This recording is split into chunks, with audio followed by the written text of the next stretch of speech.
So on opening night, I did a video just like this one based around that original slate of games to start the season off, which featured the Lakers facing off against the Timberwolves and the Celtics facing off against the Knicks. There was plenty of lessons to be learned just by watching those games, but we're now a week into the season, so all of the other teams have also gotten their year started, with each team having a few games under their belts, meaning there are a whole lot more lessons to take away from the early action. In this video, we'll be discussing the 5 biggest lessons learned from the rest of the teams in the first week of the NBA season to keep a close eye on moving forward. Before we start though, it turns out a good amount of you watching right now aren't even subscribed to the channel, so if you enjoy the content, consider hitting the subscribe button, as not only does it help out a ton, but it also very much appreciate it. Now with that being said, let's begin.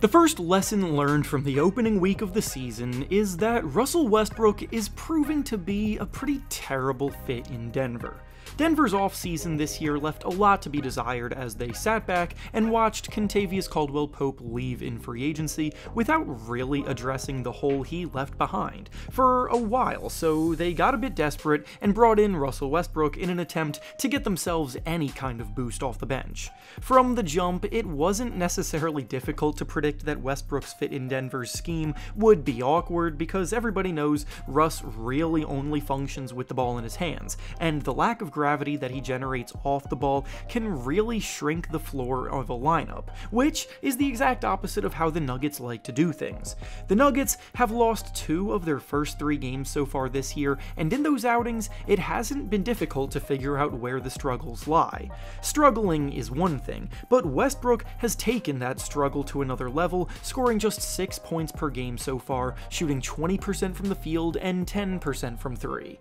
When you look at his impact metrics, you see an even more glaring problem present itself too. When Russ is on the bench, the Nuggets have actually been performing like a pretty strong team, outscoring their opponents by 9 points per 100 possessions. When Westbrook is in the game, however, the Nuggets get outscored by a whopping 27.7 points per 100 possessions, which is a ridiculous 37.7 point swing, the lengths of which I don't think I've ever seen before. Obviously, the sample size is very small, and I expect things to return to the mean over time, but that's a swing that cannot be ignored, pointing out how poorly Russ has fit in with what they do early on.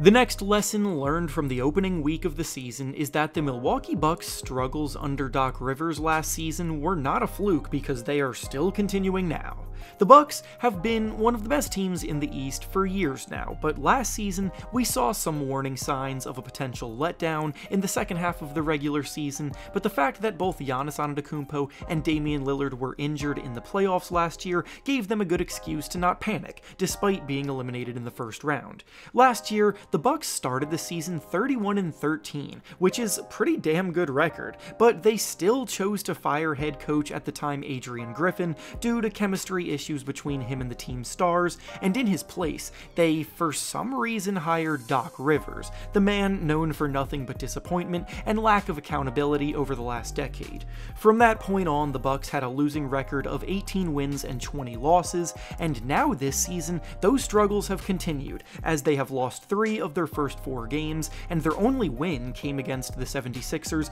without Joel Embiid or Paul George playing. Giannis and Dame are both playing well individually, but defensively as a team, they have been a mess, ranking in the bottom 5 of the NBA on that end early on. And while the sample size is small, that is what we saw from the team last year in terms of where their weaknesses lied too. So in hindsight, choosing Doc Rivers to lead this group was probably a mistake. The next lesson learned from the first week of action is that Paolo Banchero is ready to be a superstar in this league. When you're the #1 pick in the draft, typically your career gets covered extensively by the media, and a lot of attention is placed on you based on the expectations that come from it. But weirdly, Banchero continues to fly under the radar. This year, Banchero isn't letting that happen though, because his play has simply been too good to ignore. He started the season off exploding for 33 points in a blowout win against the Miami Heat. The Magic as a whole are off to a 3-1 start, getting things going in the right direction,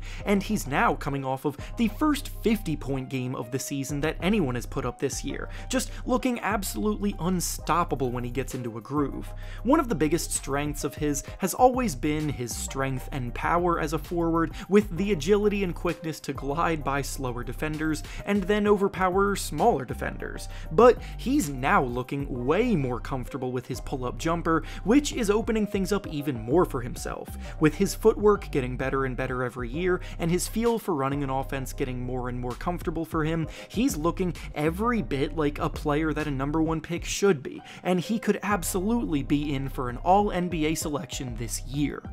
The next big lesson learned from the first week of the season is that the Clippers can still hold their own despite Kawhi Leonard being out. When Paul George left in free agency this summer, the majority of fans wrote the Clippers off, and when the news broke that Kawhi Leonard was still not close to being healthy enough to return to the court, I'd be lying if I said I wasn't leaning that direction myself. But so far, the Clippers are showing they're still competent enough to compete with the best that the West has to offer, and the underrated moves that they made this offseason have been a big reason why. The Clippers have actually established a strong defensive identity early on, being ranked the 3rd best defense in this small sample size, and newcomers like Derrick Jones Jr., Chris Dunn, and Nicholas Batum have been a big part of that. James Harden is leading the NBA in assists, commanding the offense, Norman Powell is stepping up as a go-to scorer, putting up 25 points so far, and Ivica Zubac is looking like a prime candidate for the most improved player race, so when Kawhi Leonard does eventually come back, they may be a bigger threat than many originally perceived them to be. And finally, the last lesson we'll be discussing today from the first week of the season is that Tyrese Maxey doesn't seem ready to handle the duties of a #1 option.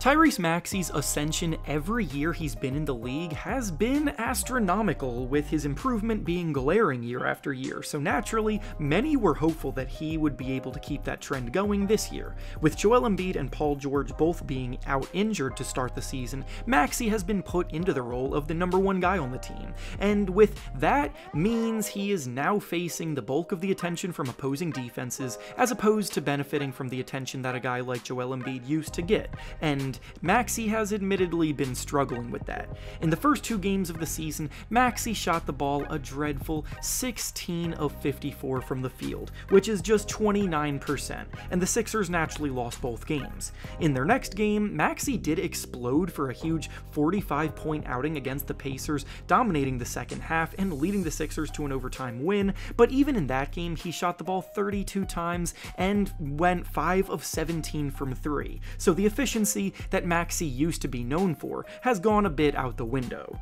Last season, in games that Embiid missed, Maxey's efficiency also tanked there, falling down to making just 43% of his shots and 34% of his threes, which is well below his typical season average. And really, all this shows is that he's still an outstanding player, obviously, but it's okay to admit that he's a good #2 rather than capable of being a #1.